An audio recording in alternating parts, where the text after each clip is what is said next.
today's vlog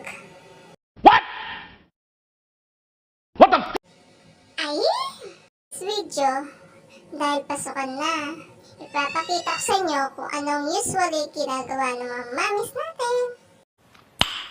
Nice. Oh my God! Ngayong araw nga ho, ay pasukan na. Diyos ko, mahabang pamaglob na naman kanini.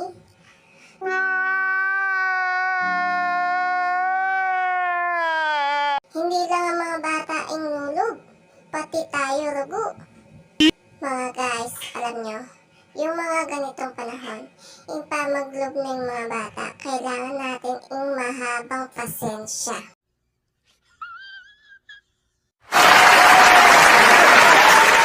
Shoota, kailangan mo magising maaga. Pagluto la almusal, yung lulog, tapos masakit na pagisingan. Bala mo yung anak ko, gigisingan ng maaga para pakainin. Yung 30 minutes na pamagising, sa kanya ay nuko. 30 minutes tulala sa pagkain na naman.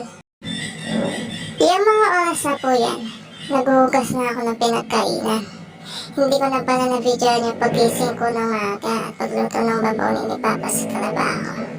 At ang pagpasok sa school ng bata.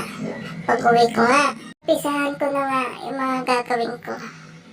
Buti behave yung baby ko ngayon. Di tinutuo pa. Guys, alaway pag sinumpong niya yan. Tutopak na.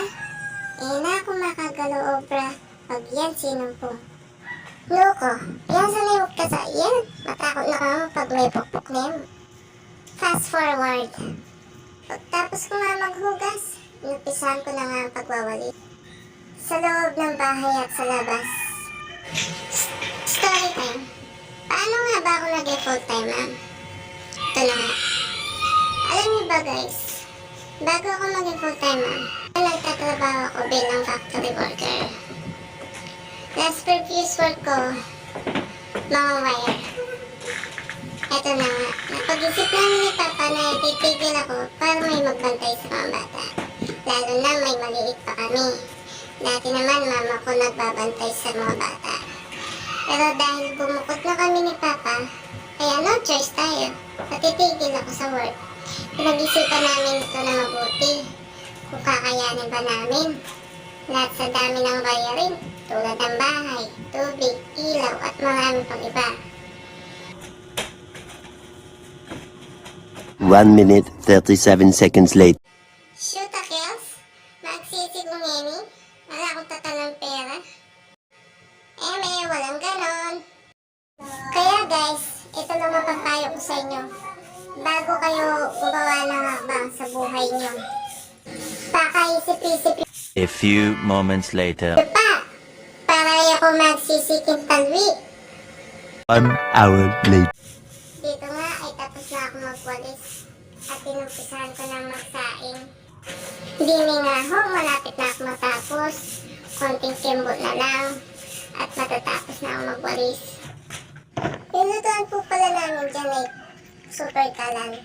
Kaya kailangan ko i-post ko. Sinadya nyo ganito din ang lutuan na super kalan. Hirap po magluto dito, no? Sa hirap pa naman ng buhay ngayon. Yung mga gusto mong bilhin na mga gamit sa bahay, hindi mo ulit mabibili. Dahil nag-uumpisa pa lang kayo, paunti-unti yan. Pera na lang kung may kaya ka. Iba-iba kasi yung buhay natin eh. May mahirap, may mayaman. Ayan nagpo-provide ng mga mayaman yung mga gusto nila sa buhay. Eh tayo, syempre simple lang tayo. Minsan, sino dito yung mga nag-uulam ng tuyo? Sino dito yung kapag walang ulam, tuyo mantika? Sabi nga po nila, mas magandang tanggalin ka sa hirap bago ka umangat. Kesa sa galit ka sa tuktok, bumaba ka, lagapak. Basta wag po tayo nakakalimot sa Diyos. Kahit sa hirap ng buhay, hindi tayo niyang pababayaan. Makakaranas talaga lahat ng tao ng problema. Kung kaya mo i-handle. Kaya natin yan. Di naman tayo bibigyan pagsubok ng Diyos kung di natin kaya lusutan, di ba? Ay pagkatapos ko nga ho magsaing, habang di pa nagluluto yung kanin, ay nagtupi muna ho ako. Sa dami pa naman ng labahin ngayon. Ay makwento ko nga ho. Alam niyo guys, believe ako sa mga single mom out there. Yung mga may kaya ngayon, na nanggaling sa hirap. Dahil imagine, ang isa lang sila bumubuhay sa mga anak nila. Walang ibang katuwang. Nalala ko nga, may napanood ako, 3 o 5 yung mga anak niyang panganay. Opo, panganay. Panganay lahat. Disclaimer, hindi po ako nagdi-discriminate. Na-inspired lang ako kaya nakukwento ko po ito. So, mabalik na nga po tayo sa kwento ko. Sabi nga po sa interview niya, dami niya pinagdaanan bago niya narating kung ano meron sa kanya ngayon. Mahirap daw ang buhay niya bilang isang single mom. Ang daming fail, pero di daw siya sumuko. Lalo pa daw niya pinagbutihan. May type pa nga daw na na-depress na siya. Story short, ayaw niya danasin ng mga anak niya, mga failed niya sa buhay. Kaya lahat ng racket online, selling at iba pa, pinasok niya. Kaya ganyan siya ngayon, napoprovide ng mga pangailangan ng mga anak niya. Kaya lesson learned po, huwag po tayo sumuko. Habang may buhay, may pag-asa. Hindi man ngayon, soon. Magsikap po tayo. Siyempre, hindi man magic yan. Na instant kailangan tayo paghirapan. In short, galaw-galaw.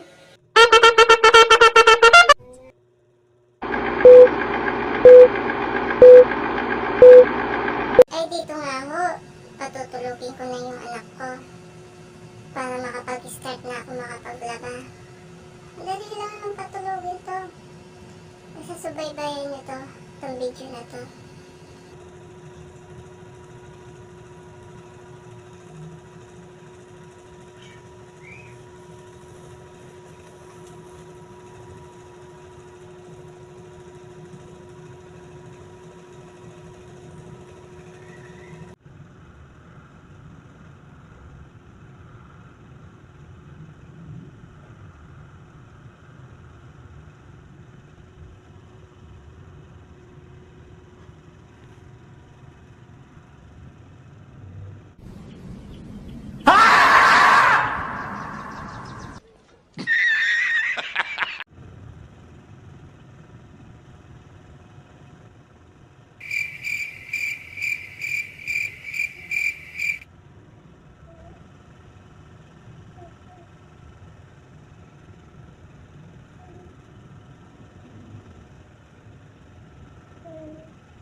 No! God, please, no! No!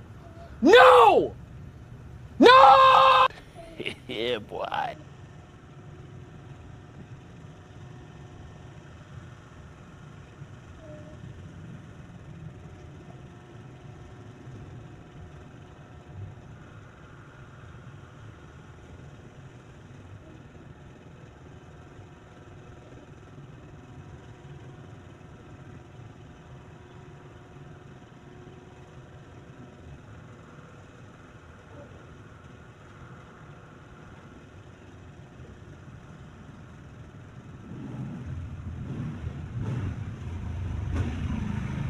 "2,000 years later."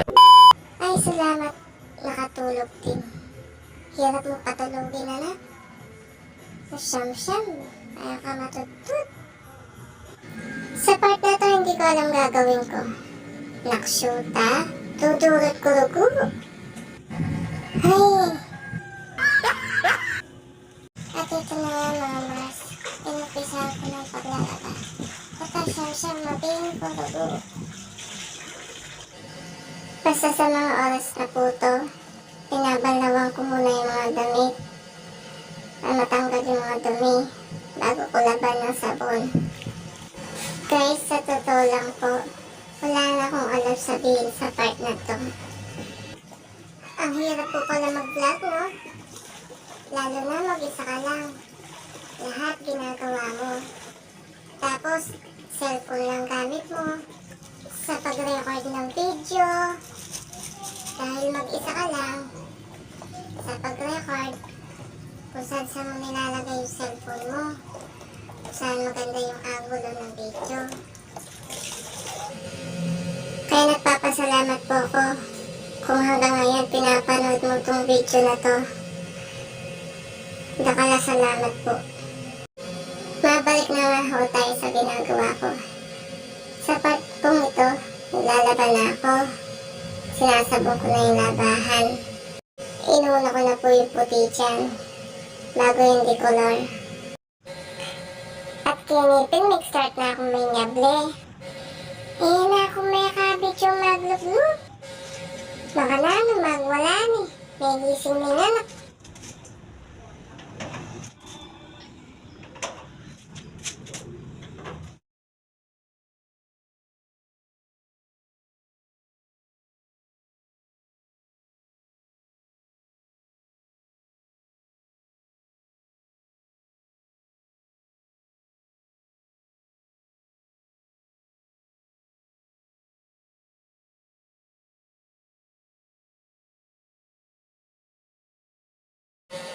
Unang-una, gusto ko po magpasalamat sa inyo. Kung umabot man po kayo hanggang sa dulo ng video na to, ipapasalamat po ako ng malaki na pinagtyagaan niyo po panoorin itong video ko. Hanggang dito na lang po tayo. Salamat! Bye-bye!